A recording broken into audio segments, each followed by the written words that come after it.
Okay, Michael, so you are the director of superheroes.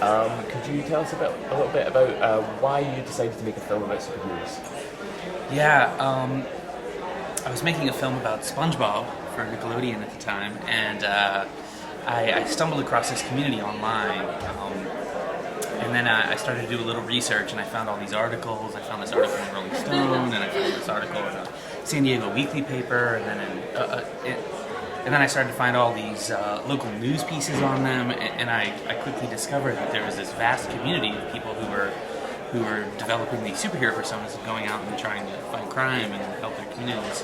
And I couldn't believe that this community existed, and I was unaware of it, and I also couldn't believe that no one had tried to make a film about it yet. So I got my team together, and it took us about a minute of chatting about this film, and we realized that this was something we really wanted to go do. And I grew up reading comic books. I grew up loving superhero mythology. I'm a big fan of pop culture in general, and to have the opportunity to tell the story of people who really embrace what that means, and it was hard to resist. Brilliant, and that's my second question is, are you a comic fan? So what kind of comics do you like? Who are your favourite superheroes? My favorite superheroes of all time, growing up, I grew up in the late 80s, early 90s, and it was a great time for comic books with The Watchmen and Dark Knight. I have to say, I loved X-Men forever and ever. I know it's a little cliche now with the movies and all, but it's just such a brilliant comic book characters. I mean, it's perfect. Cool. And how did you go about getting into the community? Was it simple as just emailing people, or did you?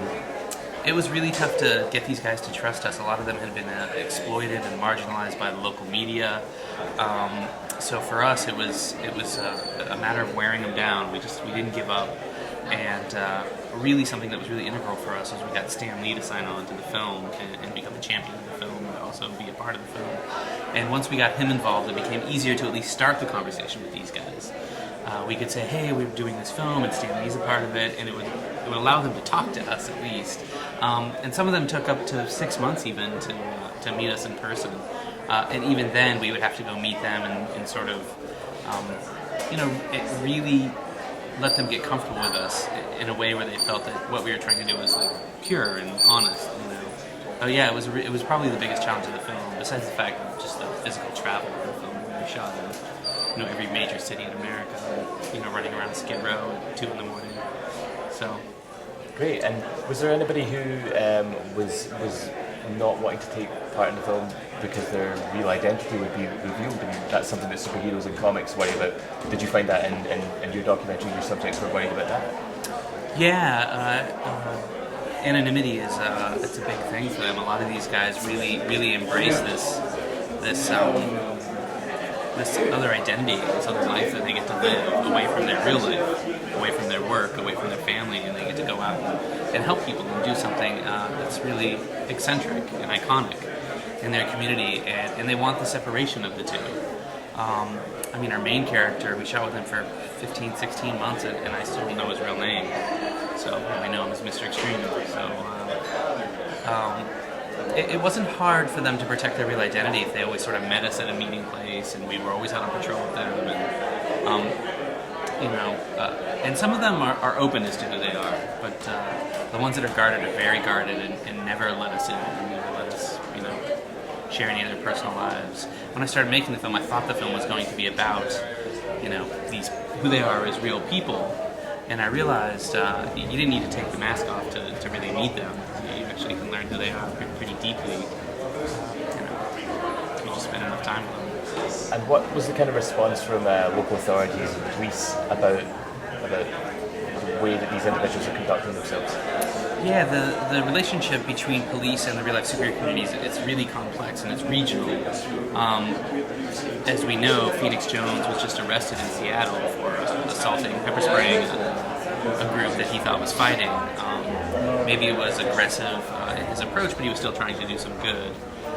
The guys down in San Diego, the Extreme Justice League and Mr. Extreme, they're very aware of people's rights, civil rights, and they're very aware of what they can and cannot do. So the police down there actually really embrace them, and they love having the extra set of eyes and ears on the streets. So It's really regional. The guys in New York are doing some very aggressive crime fighting, and I don't think the police approve of it in any way whatsoever. So, depending on the community, depending on what each team is doing, depending on their approach, the relationship with the police can be very complex. But I would say, for the most part, besides some of the more aggressive crime fighters, which are small in comparison, there's hundreds and hundreds of real-life superheroes in America, and there's some here in England. It's a worldwide movement now. But there's very few real-life superheroes who are doing stuff that it's so aggressive it sort of pisses the police off. For the most part, the police appreciate the extra set of eyes and ears on the street as long as they observe and report and do what they're supposed to do within the boundaries of the law. And was there ever a concern with you and Theodore and Leah about the tone of the film? I mean, was there ever a concern that you might be making this film in the audience response rather than understanding where people are coming from? Would it be to be, just get a job in the police force if you want to do disability? Was that ever something that you were worrying about during the edit? No, we discovered pretty quickly the reason these guys do this is because they have their own manifesto. They have their own reasons for wanting to do this. They're not really down with bureaucracy. They're not really down with the status quo. They don't think help is coming from the top. They don't think it's trickling in an efficient manner. So they're trying to create change from the bottom up. They're trying to make help from the bottom in a grassroots way. So it would be probably much simpler for their own lives and maybe their own sanity at times to just want to join the police force. But I think they realize how eccentric this is to do. And they want to do it by their own rules. They don't want it to be their job. They want it to be something that they're passionate about. They want it to be something that's they sort of get to live out some fantasy of some sort. Okay. And my last question would be: you made a film about superheroes? Was there ever any investigation you did into the idea there might be supervillains? Was that something you would? There are real life superheroes. There are real life superheroes. And the doors are open for Dragon Slayer screening in the studio. Real ticket holders for Dragon Slayer at 7 o'clock. Please take your seats in the studio. Thank you. That's the skater. Yeah. But there are real life supervillains. They actually exist. The reason we chose not to focus on it in the film was we had so many superheroes to focus on, and we sort of made apathy our villain. Apathy in society.